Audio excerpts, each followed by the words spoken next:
Kord elas suures ja salapärases metsas karu nimega Mõmmi.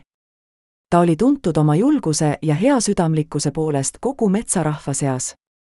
Mõmmi karvkate oli paks ja läikiv ning tema suured pruunid silmad peegeldasid metsa sügavat tarkust.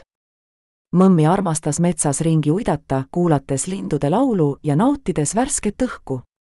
Ta oli sõber kõigi metsaelanikega, alates väikestest hiirtest kuni suurte hirvedeni. Kuid ühel päeval märkas Mõmmi, et metsas ei olnud kõik korras. Loomad olid mures ja ärevil, sest metsa südames asuv allikas, mis andis elu kogu metsale, oli hakanud kuivama. Mõmmi otsustas, et peab midagi ette võtma. Ta kutsus kokku metsanõukogu, kuhu kuulusid kõige targemad ja vanemad loomad. Koos arutati, mis võiks olla allika kuivamise põhjus ja kuidas seda peatada.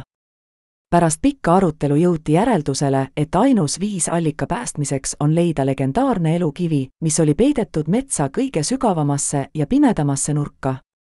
Mõmmi, olles kartmatu ja otsusekindel, otsustas ise ohtlikule teekonnale asuda.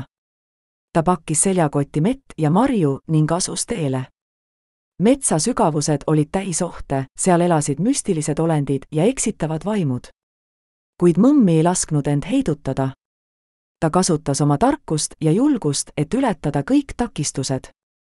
Pärast mitmeid päevi rännakut ja lugematuid seiklusi jõudis Mõmmi lõpuks kohani, kus elukivi pidi asuma. See oli väike koobas, mille sissepääsu valvas hiiglaslik draakon. Draakon oli võimas, kuid Mõmmi ei kartnud.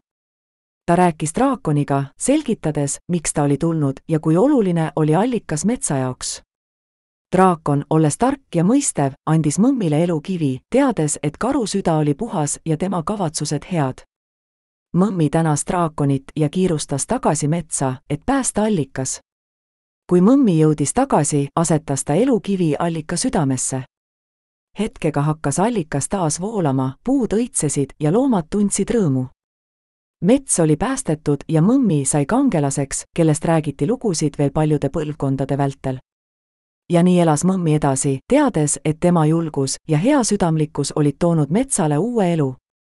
Ta sai tuntuks kui metsa valvur ja sõber, kes oli alati valmis aitama neid, kes seda vajasid. Lõpp.